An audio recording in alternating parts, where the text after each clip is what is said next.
Hello again, gamers. Welcome back for another episode of Grokking Battletech. I'm the board game captain, and today I'm going to be telling you how to grok the Hunchback. So I want to start by giving a big thank you to one of my regular viewers, MR, for requesting that I cover the Hunchback in an episode of Grokking Battletech. MR, this video is for you. And this is a very big thank you because this is actually one of my all-time favorite medium mechs in all of Battletech. There's so many great variants of the Battletech, so I'm very happy to get to cover it in an episode. Before I get too into this, though, I have a ton of links in the description down below that you can check out at your leisure. There is a link to BoardGameCaptain.com, which is a great hub for all things Board Game Captain. There's also a link to my Patreon if you're in a position to and like to support the channel. And there's a link to my Teespring store if you'd like to get yourself some cool Board Game Captain merch, some t-shirts, mugs, etc., all in the description down below. So, all right, so now we're going to jump into the Hunchback. Now, the Hunchback is one of those mechs that is so popular and people like it so much that there is a ludicrous number of variants of the Hunchback. So I'm not going to go over all of them because it would make the video too long, but I'm going to go over most of the earlier time period Hunchbacks, which is going to give you a good idea of what sort of types there are of the Hunchback. There's a few general molds that most versions of the Hunchback fit into, and I think going over all of the earlier time period Hunchbacks will kind of illustrate that. And then I'm going to talk about some of my favorites. I'm going to show you a custom version of the Hunchback that I would make, and I'm also going to go over a lance that I would make with my favorite version of the Hunchback. We'll get to that in a minute. Also, I'm going to tell you what mech warrior I would recommend for the Hunchback. So to start with, we're going to start the first Hunchback we're going to talk about is a Star League era version of the Hunchback, the Hbk5s, generally considered to be the default version of the Hunchback. Now this is a Star League era version, but it does not contain any lost tech. So this is one that's totally usable throughout the Succession Wars. It doesn't have double heat sinks, doesn't have any kind of advanced weapons or systems. So what do you get in this version of the Hunchback? So this is a 50-ton mech. It has a walking speed of 4, running of 6, which is pretty standard for medium mechs. It has an autocannon 20, 2 medium lasers, and a small laser.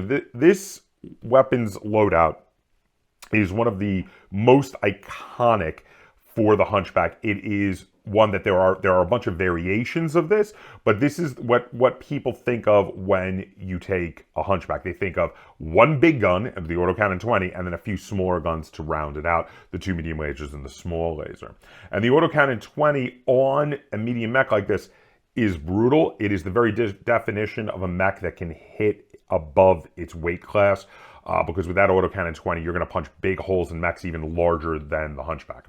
Now for its armor, it's actually pretty decent for a medium mech. You've got 26 in the center torso, 20 on each side torso, 15 on each arm, 20 on each leg. Its rear is where it kind of suffers, though. We've only got 5 on the center rear torso, 4 on each side. Now for the heat sinks, we've got 13 single heat sinks. This is actually quite decent for heat sinking capacity for a Star League era mech. A lot of mechs from that time period, if they didn't have double heat sinks, are generally have a heat sinking problem. But this mech's very heat efficient, generally speaking. You can run along and fire the autocannon 20 and every other turn not fire one of the medium lasers to stay cool, and you're going to be doing kind of okay. It's not going to get too hot. I mean, if you fire all weapons every turn, it will start to overheat a bit, but it's actually not much. So yeah, the Hbk4g is a fantastic Succession War era mech. This is one of the best medium mechs in the Succession War period. Yeah, really great. Really works well when paired with another mech with some LRMs or SRMs to help find the holes that the autocannon 20 makes. You want someone who has a lot of cluster weapons, a lot of things to shoot all over the place. All right, so the next version we're going to talk about is a Succession War era downgrade. It is the Hbk4h.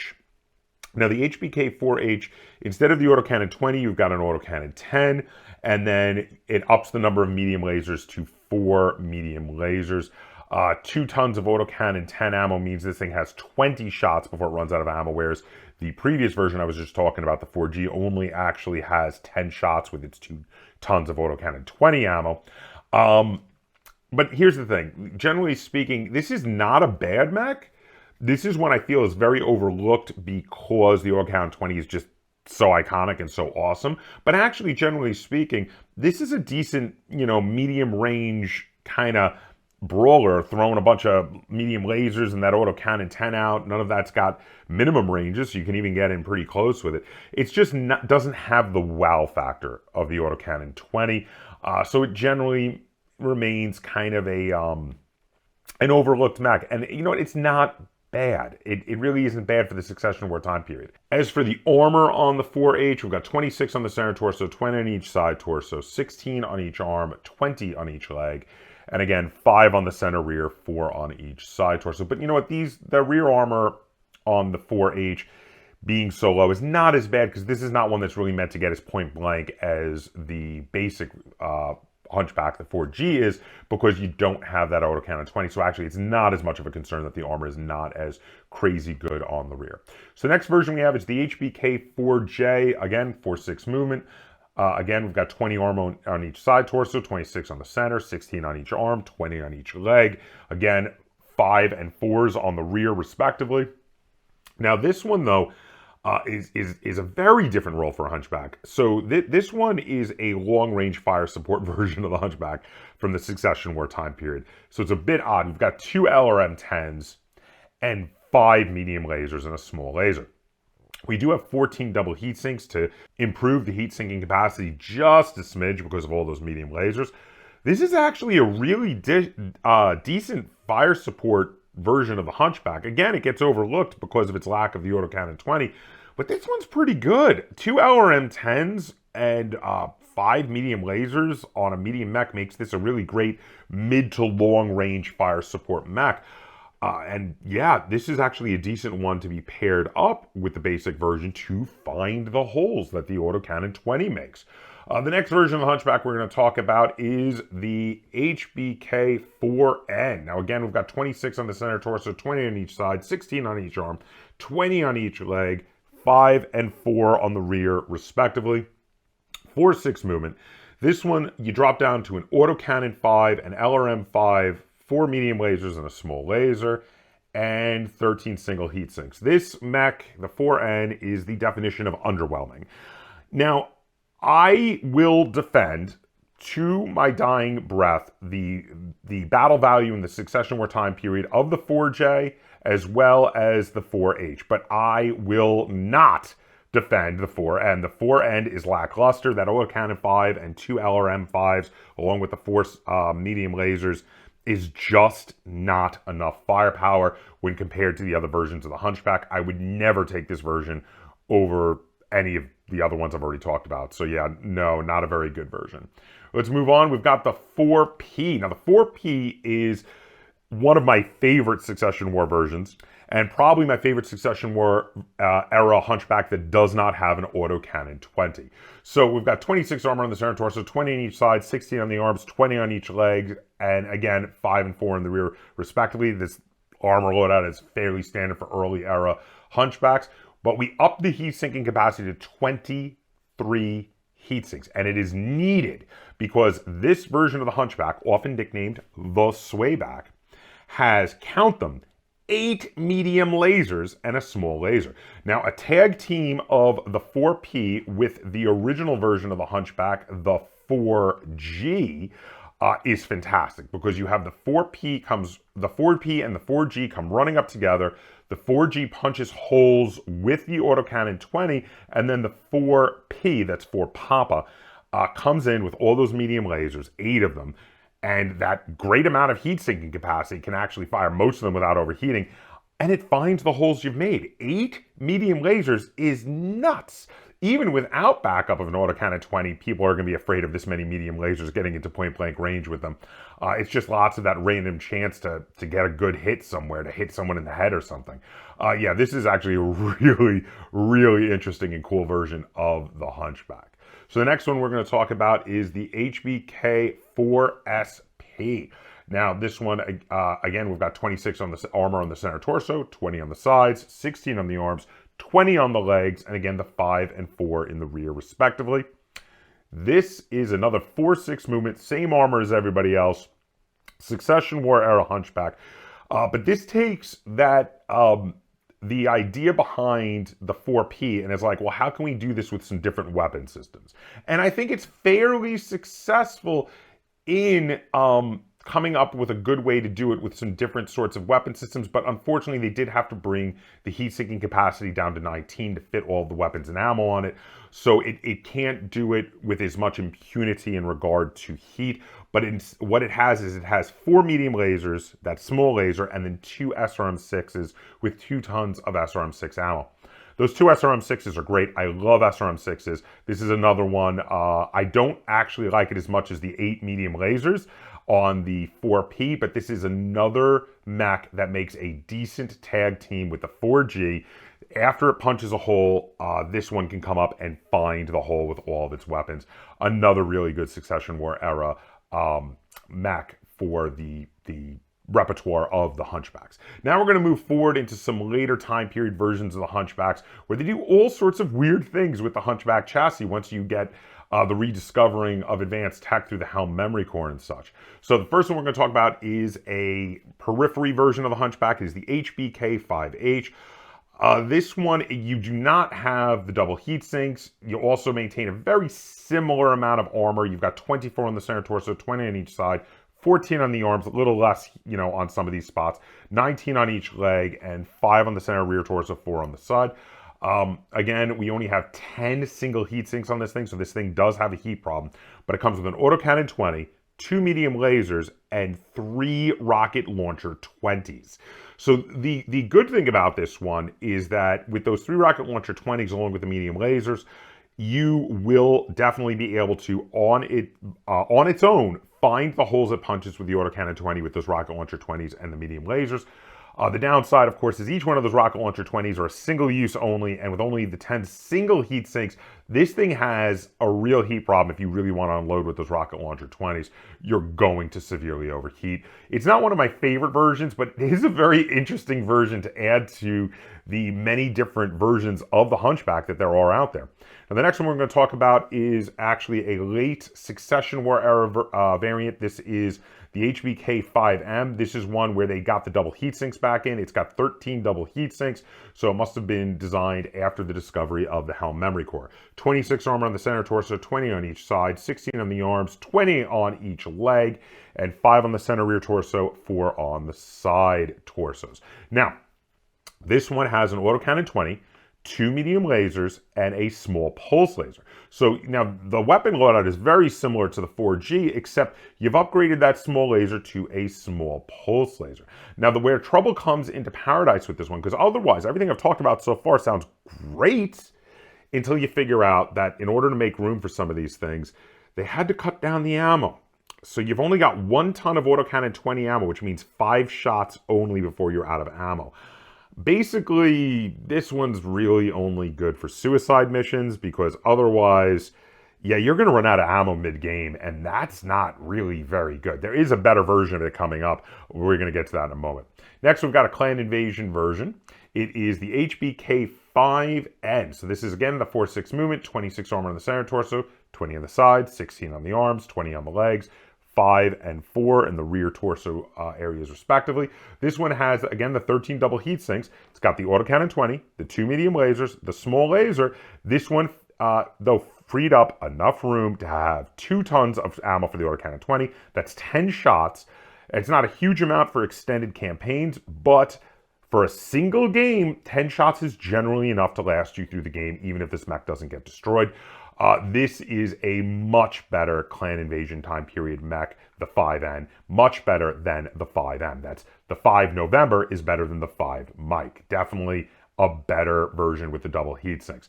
So the next one we're going to talk about here is the 5P. Now the 5P is an attempt to kind of do an updated version of the Succession War Era one with all the medium lasers, but with more upgraded tech and different weapons. So this one, we've got 24 armor on the center torso. It changes up the armor a little bit. 18 on each side, 16 on the arms, 24 on the legs. We've got 8 on the center rear torso, 6 on each side. Bit of a different configuration here. We have 18 double heat sinks, which is a ton. Now this thing has a C3 slave computer, which means it's meant to work with a C3 network. This is going to be your point blank range mech in the C3 network, spotting for the longer range mechs. It has a Guardian ECM suite to help give it a little extra defense. Then we've got 6 ER medium lasers and 2 medium pulse lasers. This mech is really good. This is a very good mech. It's a bit more expensive at 1,340 battle value, which is really not bad for how awesome it is. And of course, it's going to be even more expensive if you key into that C3 network. But yeah, this is a fantastic mech, and you can do a lot worse for your mech that's getting up to point blank range to spot for your longer range mechs in a C3 network. So yeah, I do like the 5P. Next, we're going to discuss the 5S. Now, this is a new variety of Hunchback. This is the variety that can jump, which is fantastic. This is a Civil War era version of the Hunchback. It has 4 walking, 6 running, 4 jumping capability. We have 24 armor on the center torso, 18 on each side, 16 on the arms, 24 on the legs, 8 on the rear center torso, and 6 on each side torso in the rear. Now, this has a small laser. It has an LB-20X autocannon, 2 medium pulse lasers to help bring that difficulty down when you're jumping, and also to help intercept light mechs that try to get around you. It's got 10 double heat sinks to keep it cool, which is not too bad. It does have a light fusion engine, which makes it a bit more vulnerable if this loses a side torso. 4 tons of ammo. That's 20 shots for the LB-20X autocannon. 2 of those tons are solid shots and 2 are clusters, the way it is set up by default. And that is great. This thing can fire all day long and all night long and tomorrow. I mean, it's got a ton of ammo for that autocannon. And with its ability to jump, you can jump in behind somebody and just tear off that rear armor on the enemy mech with that autocannon 20 solid shot. And then if you're able to jump in behind them again next turn, you do one of the cluster shots to then find the holes, along with also hitting them with the medium pulse lasers. Really fantastic version. One of my favorite versions of the Hunchback. Next, we've got a Jihad era version. It is the Hbk5s. It's got 23 armor on the center torso, 18 on each side, 24 on the legs, 16 on the arms, and then on the rear, we've got 8 on the center, 6 on the side. So there's a little less on the center torso here. They did have to cut back a little bit, but this is a very interesting, different version. This is another one with jump jets. We've got 4.64 for the movement, so 4 jumping capability. It's got a Guardian ECM suite. It has its autocannon 20 replaced with a Gauss rifle, and it has 2 medium pulse lasers, and it has 10 double heat sinks to help keep it cool, which is fine because Gauss rifles do not cause a lot of heat, so that's really good. It does have 2 tons of Gauss rifle ammo, so it can fire 16 times before it runs dry. That is really nice. The biggest head scratcher I have on this one is why you needed jump jets on it. My personal opinion is that jump jets are really not necessary for this version. With the Gauss rifle, this is more of a long-range sniper mech. I would have taken the jump jets off personally and instead, maybe put on a long-range missile rack instead of the jump jets. It's a little bit of a head scratcher for me why they bothered with jump jets on a mech with a Gauss rifle. But I guess the jump jets could be really good for positioning, for getting those shots in. But it's a bit more limited use than it is on a mech that has jump jets and an LB-20X autocannon where you're really wanting to jump in behind, especially since the Gauss rifle, of course, has a minimum range of 2. So jumping in point blank behind someone's actually going to be a bit harder to hit them with the Gauss rifle than it would be with the LB-20X autocannon. Next, we're going to talk about the Hbk5s. Now, this version, again, has got the 4.64 movement, so 4 jumping capability. Again, it's got the 10 double heat sinks. It's got 24 armor on the center torso, 18 on the sides, 16 on the arms, 24 on the legs. On the rear, we've got 8 in the rear center torso, 6 on each side torso. Now, the weapon loadout for this thing is very different from a lot of others, and actually it does make sense for the 4 jumping. We've got an ER small laser, we have 3 ER medium lasers, and we have 2 multi-missile launcher 9s.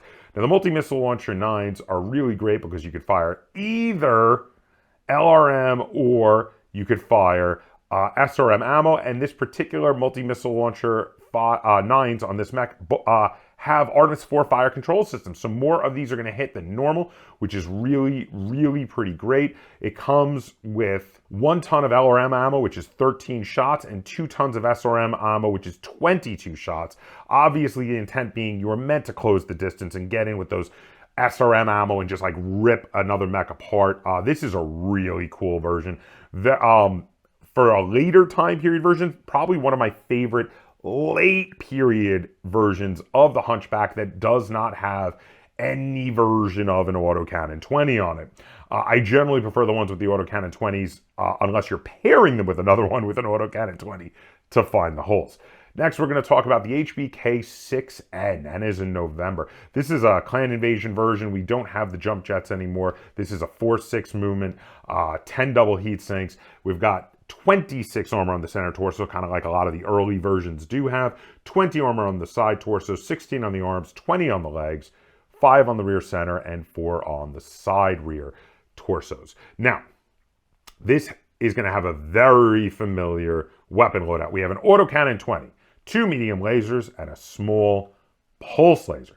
The big difference between this and some of the other versions we've talked about so far in regard to ammo is that we've got 4 tons of autocannon 20 ammo on this baby. That means it's got 20 shots of autocannon 20 ammo. This thing should be firing every turn because even at long range, it's worth a chance because it just has so much ammo. It's worth a chance to roll epic and connect and hit somebody. Yeah, this is a very, very good version. This one is definitely feels like a proper clan invasion upgrade of the original 4G. With even more ammo, because that one had 2 tons of ammo. This one has 4. Very good mech. Next, we have a Civil War era version. This one bucks the trend of the 4-6 movement. They decided, you know what? We want to make the Hunchback faster. And you know what? I agree with their decision. It is pretty great. It has a walking of 6 and a running of 9.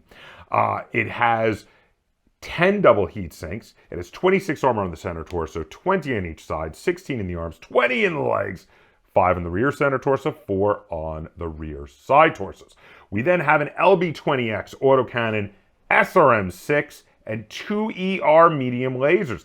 This is a really great weapons loadout. The SRM-6 with the 2 ER medium lasers will help you find the holes from the LB-20X autocannon, which has punched those holes. Now, unfortunately, it only has 2 tons of ammo for the LBX-20 autocannon. 1 ton for solid shots, that's 5 shots. 1 ton for cluster ammo. Now, that is enough ammo that you're probably going to be okay for a single game, but if you're really focusing in on one type of ammo versus the other, you will run out of it and be like, oh man, I really wish I had more solid shot. And that could be a problem. But you know what? The backup of the SRM-6 and the ER medium lasers are really nice. So overall, I would give this one a thumbs up. The 6X is a quite decent version of the Hunchback. All right, so those are all the versions of the Hunchback I want to talk about because a lot of the even later versions just are more variants of these. You've got the few different types. You've got the ones that are carrying a big gun to punch a hole. You have the ones that are carrying lots of cluster weapons or medium lasers to find the hole. And you have the ones that can jump and punch someone in the rear, either with a big gun like an LB-20X autocannon, a regular 20 caliber autocannon, or maybe lots of missiles like multi-missile launchers. And those are the general frameworks that most of the versions of the Hunchback fit in.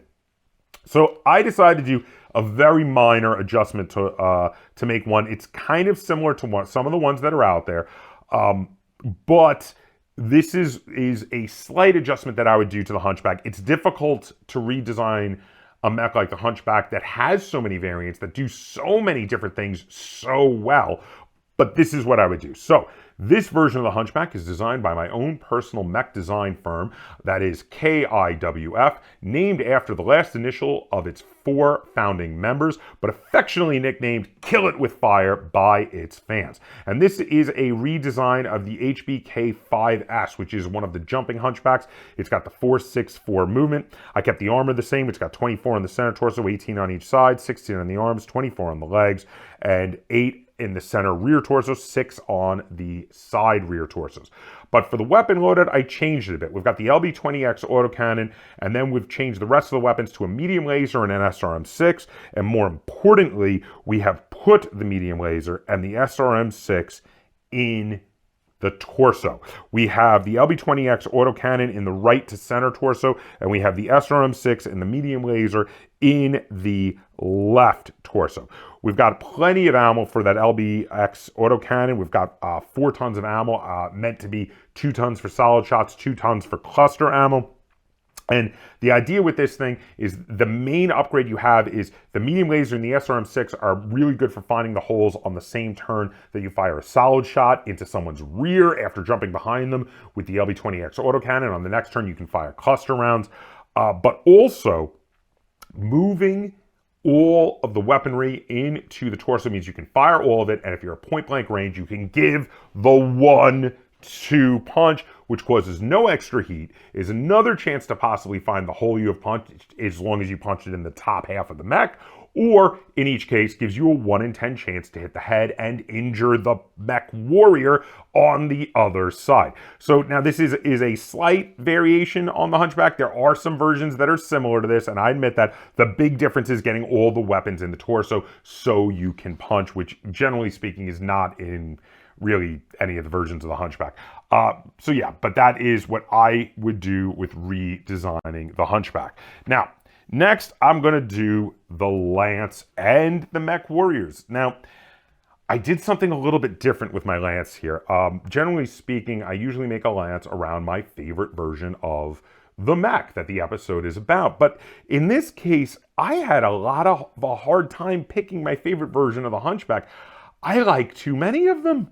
So this Lance is going to contain 3 Hunchbacks, along with a 4th mech to fill out the Lance. Now, for this Lance, I've decided a little bit different. This is the first time I have ever used the particular Lance ability that I'm going to be using for this Lance, but I have decided to make this Lance an Assault Star. Now, the requirements for an Assault Star says at least 3 units in this formation must be of the heavyweight class or greater. Obviously, I don't have that. And there can be no light units in this formation type. All units in an Assault Star must have at least 135 points of armor, and at least 75% of the units in this formation must be able to do 25 or more damage at range 7 hexes or more. An Assault Star must contain at least 1 unit of the Juggernaut roll or 2 units of the Sniper roll. Now, I know what you're thinking. I'm not making something that fits those rolls. How am I getting this ability? And that is because of the ideal roll. So all of the formation abilities, I haven't talked about this too much in other episodes, but they always have an ideal roll. Now, the ideal roll for this mech formation here is Juggernaut. What this means is if every unit in this Lance is a Juggernaut, you get the bonus ability and can ignore all of the other requirements. So what I did here was this is a 6,000 battle value Civil War era Lance where every unit is a Juggernaut. Now, because every one of these units is a Juggernaut, I get the ability, and the ability is at the beginning of each game turn, the player may designate up to 2 units in the formation to receive the Demoralizer ability. Now, because you get to pick 2 units at the beginning of each turn, you get to change it from turn to turn. Whichever ones are going to best fit using the Demoralizer ability are great. So in order to do the Demoralizer ability, you have to have clear line of sight to your target, and they have to be no further than 10 hexes away from you. So the Demoralizer can make a special psychological attack on the target in place of a normal weapon attack. They make a piloting skill roll with a +4 difficulty, so it's not super likely to happen. It is a little difficult, generally speaking. But if you win the check, the unit becomes demoralized. The target unit, during the following turn, the demoralized unit cannot use any movement rate other than walking, and cannot deliberately move closer to the demoralizer unit. In addition, demoralized units suffer a +1 target difficulty modifier on attack rolls made against the unit that has demoralized them. So this is a really great way to use a mech that is not yet in range of any of its weapons. We're using a lot of mechs here with fairly short range weapons. So there's going to be times where they're running and they're not in range, or they only have long range on their weapons and are very not likely to hit the target. You can pick a couple of them in that case and go, I'm going to demoralize at your Atlas. If I succeed, the Atlas can only walk, and if it shoots at me, it gets an extra +1 difficulty to hit me. You could also use it on like your enemies, you know, like fast mech. You can say, I'm going to use it on your Locust. Now the Locust, again, can't get closer to me.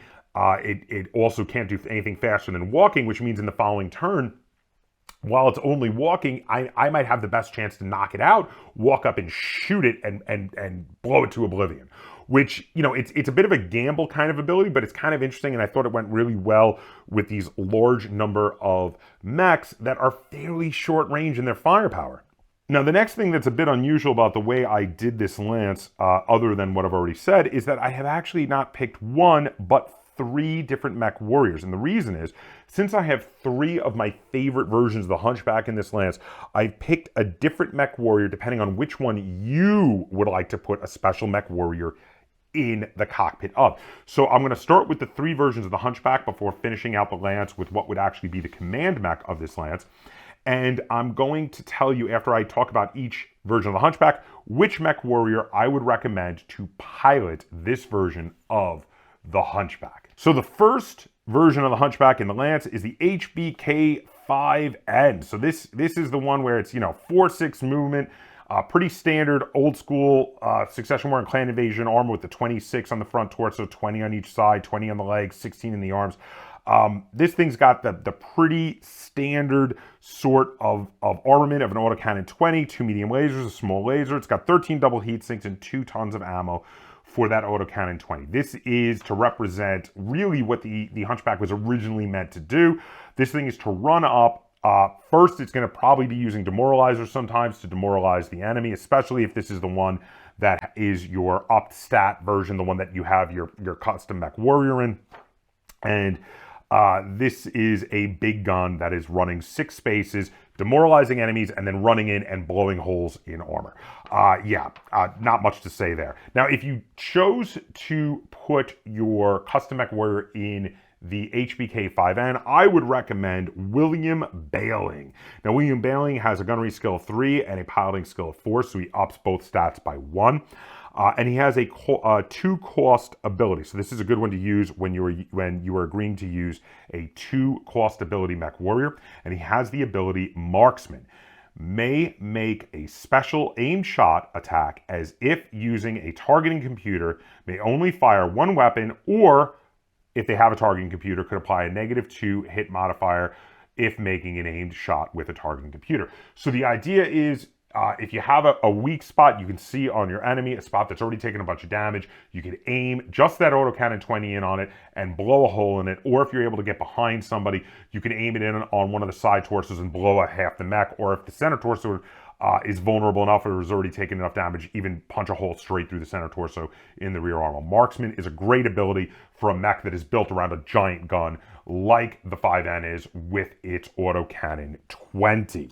Next mech in the lance is the Hunchback Hbk5s. Now, this is the one that I told you about, has the 4/6/4 movement. It's got the 4 jumping. And it's got the LB-20 autocannon, the 2 medium pulse lasers, 10 double heat sinks, 4 tons of ammo.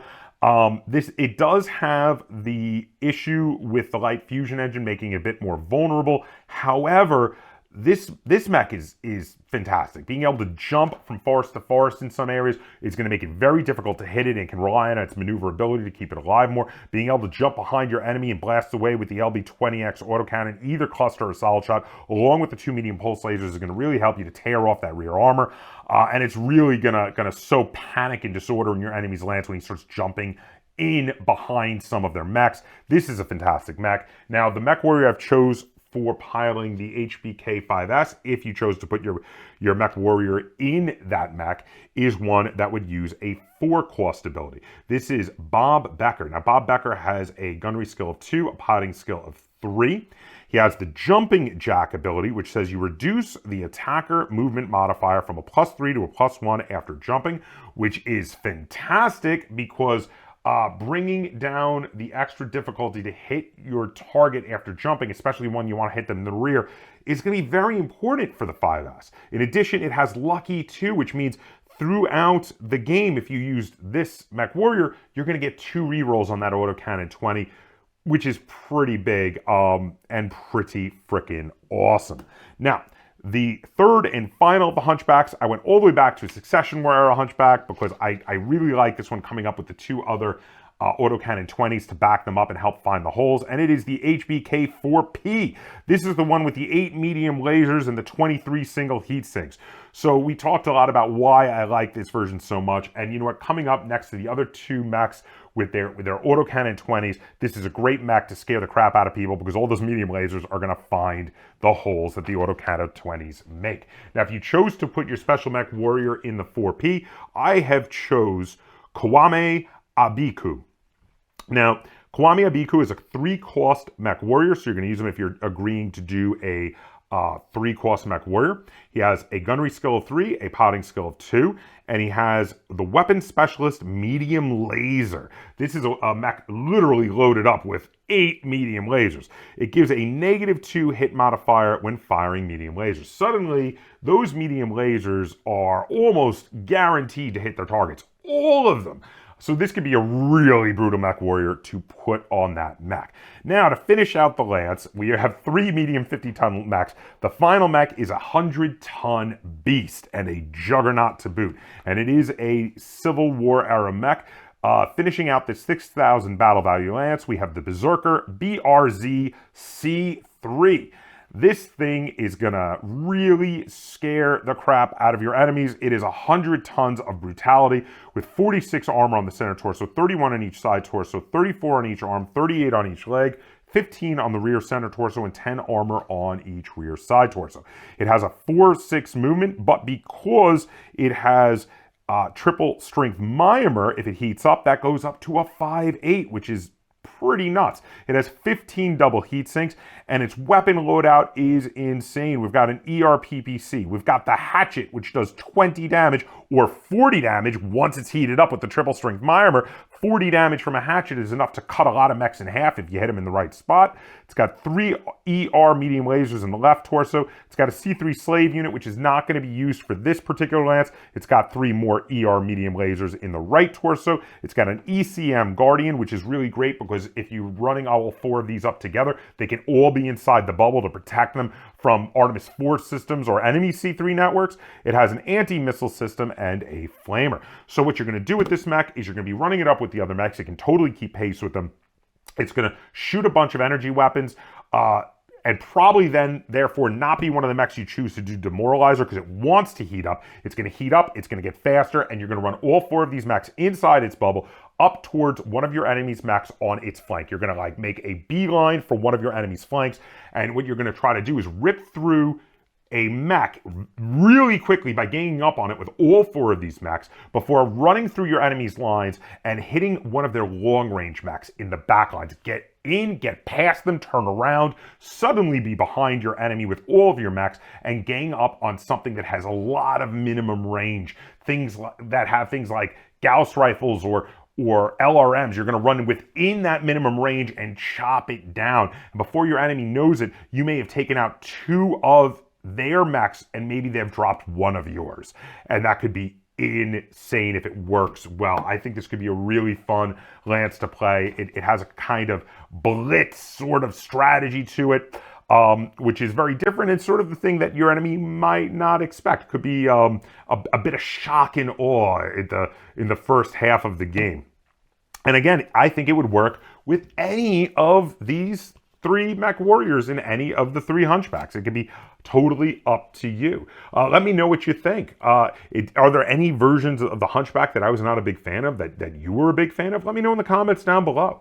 Also, if you have any requests for any mechs you'd like to see me cover in this series of Grokking Battletech that I have not already covered, I am focusing in on the earlier time period mechs, so please try to keep it to mechs that were introduced anywhere between the Star League and Civil War eras, because I want to cover all of those mechs before moving on to the Jihad and later.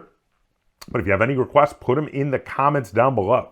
And if you enjoyed this episode of Grokking Battletech and you'd like to see me do more like it, be sure to give this video a like, share it on all forms of social media, and if you haven't already, please subscribe to the Board Game Captain. That's Captain spelled with a K on YouTube. And until next time, game on.